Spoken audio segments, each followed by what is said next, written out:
said, this is 3 years on this vehicle now, and it has never had a lick of rust prevention done to it.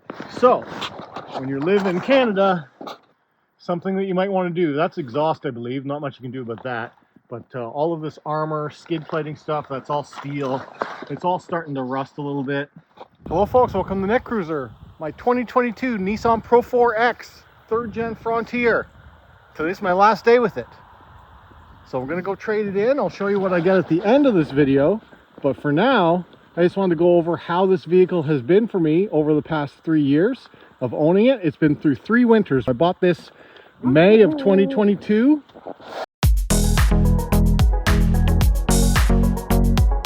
So this was the 2022, the very first year of the 3rd Gen Frontier. This is in the premium color, Boulder Gray Pearl. And I've done some slight tasteful modifications to it. I ended up ordering it without any side steps. So this is NFAB trail sliders that's still mount to the body, but they are considered a hybrid step and rock slider and rocker guard. So they have a squared off steel plate which protects the rockers, and then you've got the bar for sliding on rocks and for stepping in and out of. For having these on for 3 winters, and this truck has never been rust protected because I knew I was not going to keep it long term. So I have never sprayed this. All my vehicles that I plan on keeping, I always like rust spray them in the fall and the spring. This truck has had nothing. So I am surprised that the rock sliders don't have a horrendous amount of rust. It's hard to see it right now, but I did take a clip in the spring of how much rust was on it after its first winter, I believe. So rust on the running boards, hybrid rock sliders after 1 winter.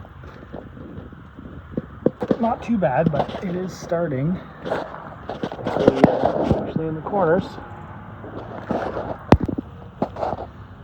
Rust on the driver's side after 1 winter. They did. Honestly, they did better than I expected. Could have been a lot worse. And it wasn't bad. There was a little bit. And so yeah, that's pretty good. 2022, the Pro4X has had these Hankook Dynapro AT2 tires on it for the 3 years that I've had it. Every winter I've ran on this tire. And it is not good in the winter, guys. Really not good. It's doing okay for tread wear. But it's just, these are really slippy in the snow and the ice. They don't do a good job in the winter, even though they are 3-peak winter rated. Right here, they have the 3-peak snow rating. When it gets extra slippy out, I end up having to put it in 4-wheel drive. The other changes that I did to this truck was to add the AVS vent visors. These are in-channel vent visors. Now, because it's so cold out, I don't think I'm going to try and remove these. There's a couple of parts that I can remove on this truck as part of my trade-in. The vent visors being one of them, the tonneau cover being the other, and the rubber mats, the Pro4X rubber mats. I will also be removing, cleaning up, and selling. But I would like to be able to sell the boards, but as part of my trade-in valuation, the boards had to stay as part of the trade-in. Glued inside of the channel, up inside, and I don't want to have to try and pull these out, and it's minus 10 degrees out. It won't do a good job of that, I don't think. I am going to be removing the tonneau cover today, and as part of my trade, I ended up getting another soft tonneau. I don't necessarily want this one, but let me show you a little bit about this tonneau cover. This one is a Tiger brand, and it was designed for the previous of the Pro4X. The Pro4X in my year, 2022, as well as 2023, 2024, you could only get the Pro4X in the 5-foot box. As part of the 2025 refresh, you can now get the Pro4X in the 6-foot box. So this is a tri-fold tonneau cover, nice, cheap brand. It actually works pretty well. So I'm going to fold that up, remove it. The truck did come with a factory box liner. So here's the factory box liner pieces, as well as the Pro4X came with the tonneau rails. So I got to remove the little cleats and stuff for holding the tonneau on, and then I'll remove it and I will trade it in with no box cover. Let's talk about inside of the truck. I'm removing my dash cam right now because I don't want to have that as part of the trade. So we'll get some of this wiring done. And the reason why I chose the 2022 in cloth was for the orange accents. In 2022, you could only get the cloth with the orange. If you went to get the leather in that year, it was the whole interior was totally blacked out. It had no nice accents whatsoever. So I wanted to make sure I got this. This is by far my favorite part of the truck, is the interior and how comfortable these seats are. These seats are what Nissan calls what are they? They're aerospace zero gravity. Yeah, they're called zero gravity seats. And it's kind of a marketing term for sure. But the thing that I noticed about them is the upper shoulder support is wonderful. It's the most noticeable thing about it, how comfortable the upper back support is. I could sit in these for hours and hours and hours and be totally fine, totally comfortable. Spent so much money on developing this seat, but the long-term comfort of them is excellent. I don't know why you cannot get these seats in a 400Z. You could only get them in the Frontier. The zero gravity seats are, as far as I know, not in the Pathfinder. These are specific for the Frontier type of seat. And yeah, they are extremely comfortable. The padding is very good. The material breathes very well. The only downside to the black cloth is that they get dirty looking, pretty quick. They don't wipe off as easy as the leather does, but if you just take some cleaner of that, it cleans up wonderful. So yeah, it's mostly the upper shoulder back support. By far the best seat I've ever had in a vehicle, and the vehicle that I'm going to does not have as comfortable of seats as this truck has. The other good things about this truck, the heated steering wheel and everything works great. Heated seats work great. The infotainment has been very reliable, even though it's a fairly small screen, and you have to be careful with these screens by how easily they scratch. So they look dirty because I don't clean them often, because cleaning them you can really quite easily put a big scratch in the screen. So all of these hard button HVAC controls have been excellent, really, really good. Storage in this thing is excellent. I tend to kind of cram everything full. Like this has a California car duster in it, has my Bluetooth brake controller in it, has every book and service I've had over the past 3 years, extra fuses, extra tools that are down in this glove box. There's a lot of stuff in here. I got to clean that all out. As well as the center bin is also crammed full. These center bins, you don't get a partition, so I did add that to it. And so this top organizer, I gotta unplug my dash cam. This top organizer comes out, all these bins will come out, and yeah, this is how big the center console is. I'm pretty sure I showed you this stuff when I first got the truck, but I just want to make sure I covered all this stuff before I don't have it anymore. Storage here for stuff. On the Pro4X, you get a wireless car charger here. Not a great position for it. It gets dirty very easily, as you can see, as well as it's so big that unless you have a plus size phone, most of the time you're not in the proper spot for it, and it also just heats up your phone and doesn't really charge very fast. So for almost everything that I did, I ended up doing wired navigation. Built-in navigation is here, although I prefer CarPlay navigation. So I just plug in my phone and I use this little cubby here to secure the phone. This is from like the dollar store. You can use it as a phone mount, or you can set it inside, and my phone fits in that little cubby and then just stays in there while we're navigating off phone. Get a 12-volt outlet in the center bin as well as right here. So for this one, I use this one for my backup camera on a trailer, and I use this one in here for my dash cam. And ceiling wise, on the Pro4X you get a black ceiling. I'm gonna make sure I don't forget my sunglasses. You get lights. I got the sunroof in the Pro4X. Not usually something that I opt for because I'm tall, and the new vehicle that I'm getting does not have a sunroof because I wanted to have the extra headroom. But I did appreciate having it. I may or may not miss it in the new one, but whatever. It's so small, I don't care. It's not something that I actually get to look out of and enjoy very often, but it's every now and then nice to just vent it and have that kind of feel. Now we'll get into the back seats, but before we get there, the little parcel shelf up here, nothing too excited to talk about. And the other thing I should talk about is how many kilometers are on this thing. So we're at 39,421 kilometers is what I'm going to be trading it in at. 39,421 kilometers, just under 40,000 K. And the reason why I'm going to go trade it in now is because, well, a couple of reasons. I'm trading it in now because I'm a little bit tired of having two kind of vehicles that use up a lot of fuel. I have a V8, supercharged V8, as well as have this, which is my V6 tow rig, and for off-roading. Just for cruising, I don't get anything kind of under 11 liters per 100K On the Jaguar, I can really squeak it into 9. On this thing, in the winter, you're averaging 12s. In the summer, you can get it into a 10 if you're really easy on it. This is liters per 100K, so you have to do the conversion for MPG for that. I'm averaging like 21 MPG on this thing.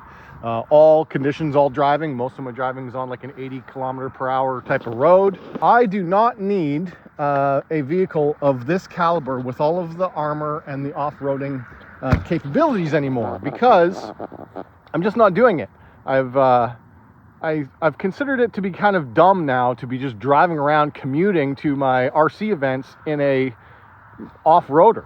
Like, I'm sacrificing the road comfort a little bit, as well as I'm sacrificing a huge amount of fuel economy. Like, I could be getting twice as good a fuel economy if I change vehicles. So that is the goal, is to change vehicle to get something that's more economical, but still allows me to have the hauling and the versatility of a truck. So see if you can guess what that vehicle is going to be. Because for my fun vehicle, I've got a Jaguar F-Pace SVR, and this thing is awesome. It's not going anywhere anytime soon. I love this thing. It can do it all. So much so that it's kind of stupid for me even to have 2 vehicles, but I want to be able to make new content. There's a lot of new exciting things that are going to be coming in my new vehicle, of things that I can try and do, so we'll get into that later. Other things I want to show you about this truck in the 3 years that I've owned it is I want to lie underneath it and see how bad the rust is, as well as I want to take a look under the hood and show you what the under hood condition is like. So I just pinched my friggin' dash cam cable in the door, not paying attention. All right, I got to continue working on this stuff, get these wiring out of here. Now we'll move to the back seat. The back seat situation, I have a dog, so I've got the dog hammock in here, and I use this a lot when the dog hammock is not in use.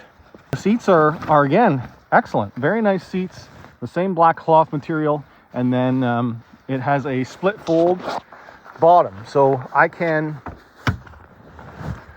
access half of the stuff under this side. There's a bin under here, so I've got all kinds of stuff that I need to take out. I've got an extension cord, I've got a recovery tow hook, I've got all of my stuff for when I was considering doing more off-roady type stuff. So I have recovery gear here, as well as I think I have a kinetic rope on the other side.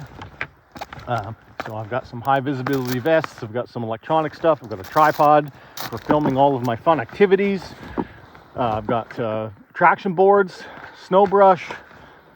That's a jumper cable. I've never had to jump this thing, thankfully. In the 40,000 kilometers and 3 years I've had it, I've never needed to give it a boost.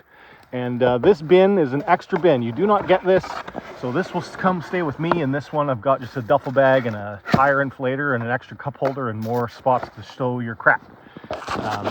In the summer, I put these window shades on to keep the heat out. This is just a blanket and stuff in case you get stuck in the cold.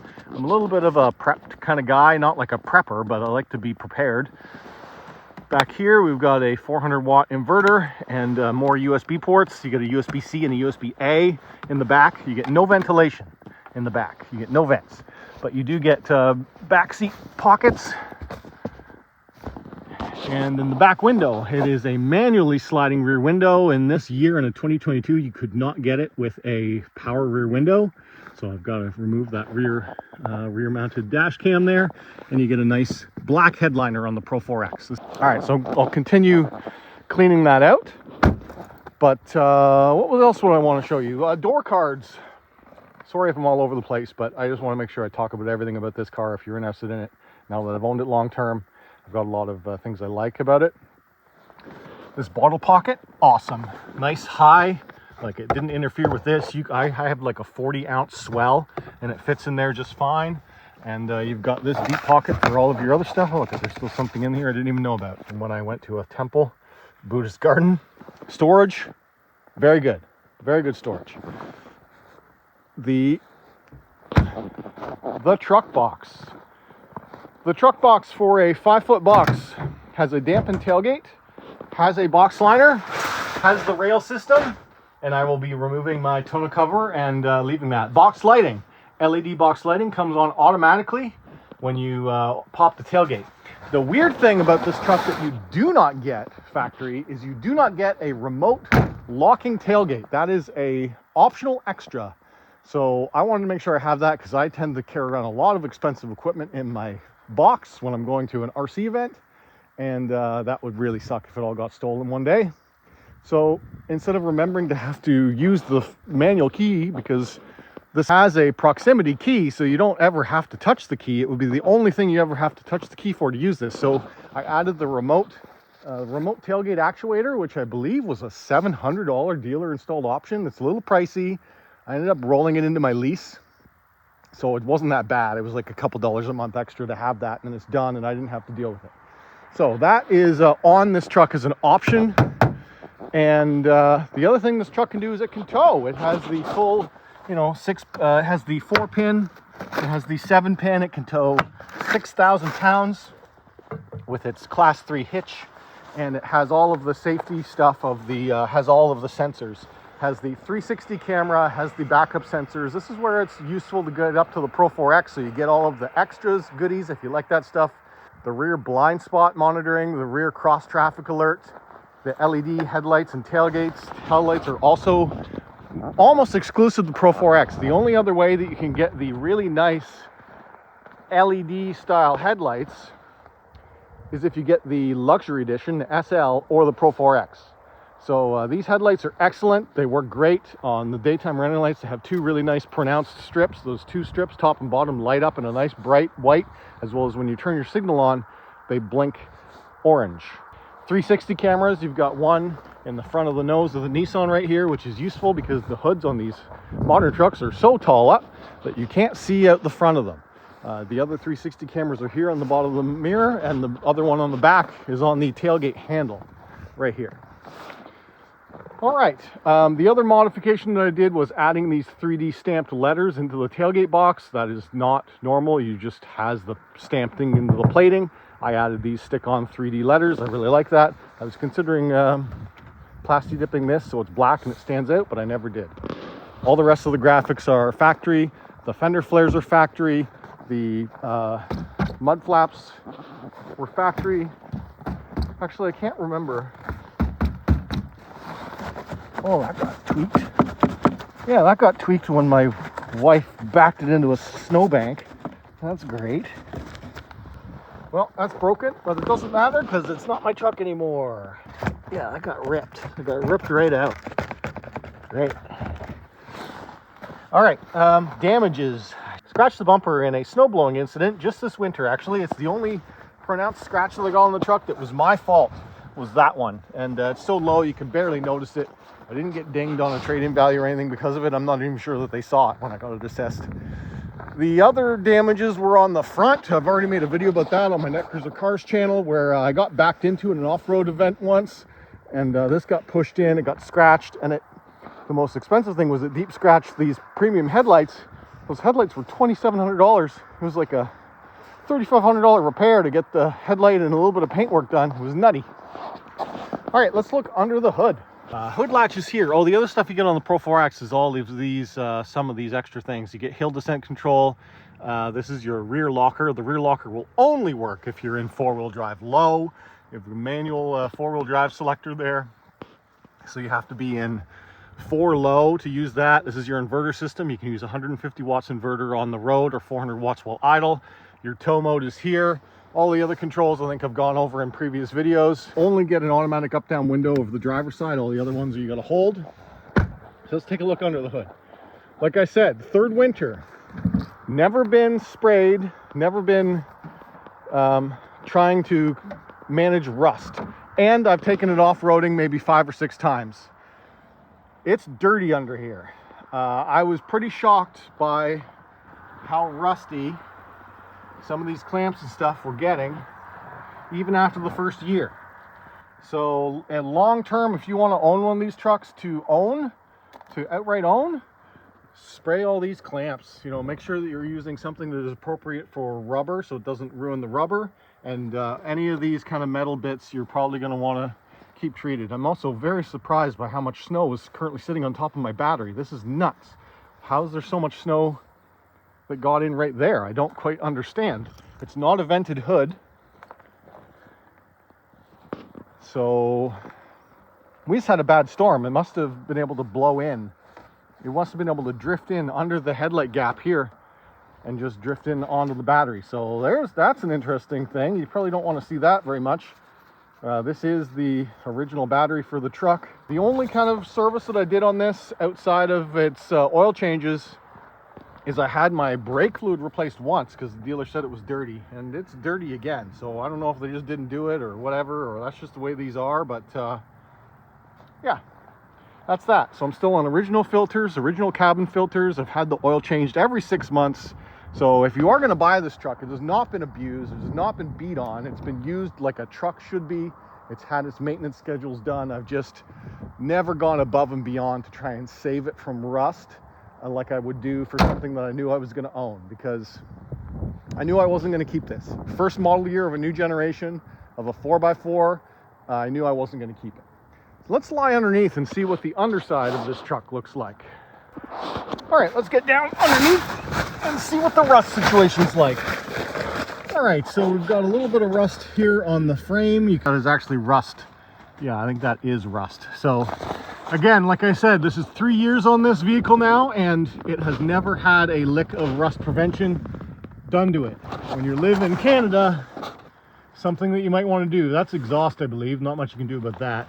But all of this armor, skid plating stuff, that's all steel. It's all starting to rust a little bit. None of it's perforated through, but yeah, you can tell that it's never been sprayed. Something to consider when you're looking at one of these trucks. There's the front CV, the front drive shaft. Looking a little brown and crusty under here. So yeah, this is 2.5 winters of never being rust sprayed in Ottawa, Ontario with a 2022 Nissan Pro4X. All right, that pretty much shows me what I wanted to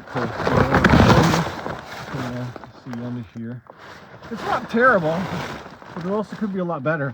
The things that are surprising me is actually how well these rock sliders held up. These, if I was able to sell them, I would have been able to get those off nice. Also, this vehicle has rear leaf springs and Bilstein 4600.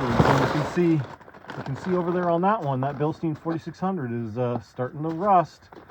Look at how much rust is accumulating on this exhaust clamps, the shielding, and the rear shocks.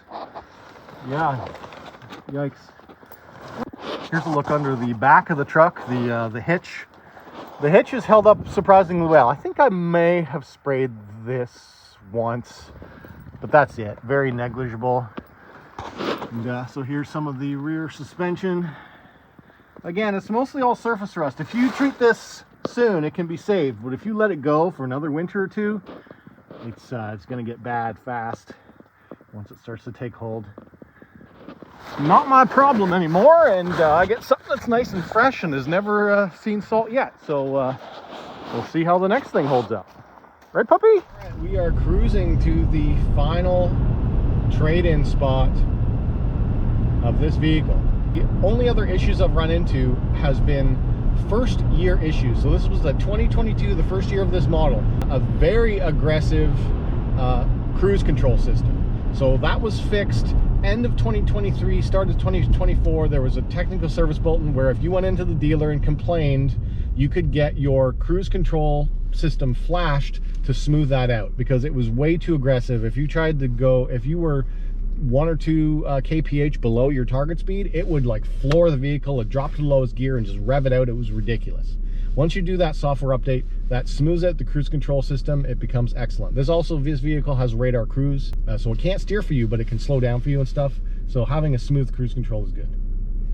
The other fault I ran into was I got an ABS error. On a 2022 or 2023, you may encounter an ABS braking fault, and then you lose ABS. So that's dangerous, first of all. Root cause. This vehicle, when it was developed, had a under-scoped wiring harness. And so there's something to do with like the loads on the system. If you are braking a lot, it ends up throwing an ABS code, then you lose ABS, and then it would come back again if you restart the vehicle and turn it back on. But that's still, I think that's a dangerous situation to lose ABS. Everyone's used to driving and braking with ABS on their cars. So the fix for that is they have to hack into your wiring, they add a relay, they make a change to your brake switch, they do something to the rear third brake light for some reason, to the tail light and the roof of the vehicle. It's all been covered under warranty. There's not a recall for it, but there's a technical serviceable for it. So if you go into your dealer and you say you have an ABS fault, most likely they will know what that issue is. So those were the two issues that I can remember that I got done. The other stuff was minor or unresolved. So there is an issue where the driver's seat is a power recline, and the back of the seat, when you get in and out, would end up moving itself back. The root cause of that is that the power switches on the side of the seat are on the cushion. And as you get in and out, for some reason, the cushion can slightly press on that switch, even though you can't see it happening and you don't notice it happening when you first get out. When you get back in the vehicle, your seat will have been reclined. Your seat back will be reclined. It's a really odd situation. There was never a fix for it. There's a hack to fix it where you can put on a smaller switch on the side of your seat. Or the solution that I found was put on running boards. As soon as I put on my rock slider sidestep things, I am now no longer putting all my weight on the seat cushion to get out of the vehicle, and that problem went away. All right, and here we are pulling into my dealership where this vehicle is going to be traded in. And there it is right out front. Right, so here's the new truck, the 2025 Ford Maverick Lariat hybrid all-wheel drive with the tire upgrade that I put on it, which is Yokohama Geolander CV4S's. I think the new beefy tire looks, it's not really a beefy tire, it's a hybrid 4-season winter rated tire, and I think it looks much better than the Goodyear Territory HT that came on it. Was a ridiculous tire. And yeah, I'm much more excited to get this. This truck looks good, nice and clean, ready to rock and roll. We got to get the plates changed over to mine, and yeah, we'll be ready to rock and roll with the new truck on Shadow Black on truffle interior. All right, got new plates on. I'm just checking the tailgate. It's you just got to make sure not to drop it because it's undampened. Anyway, this is the Ford official tonneau cover. It's got Ford stamped in here. And yeah, as much as I thought that these door cards would hold my big bottles, my big bottle of water doesn't fit in there. Floor mats, nice. So we got to figure out how to get my thing paired with the Ford Pass. Here's the beautiful seats. This is the truffle on blue on Shadow Black. To get used to this new vehicle, go for its first drive. If you enjoyed this video, hit that like button. If you're new and here, subscribe. You want to talk to me, leave a comment down below. And as always, thanks for watching. That is a 2025 Ford Maverick Hybrid all-wheel drive Lariat. Less truck, more economy. Thanks for watching.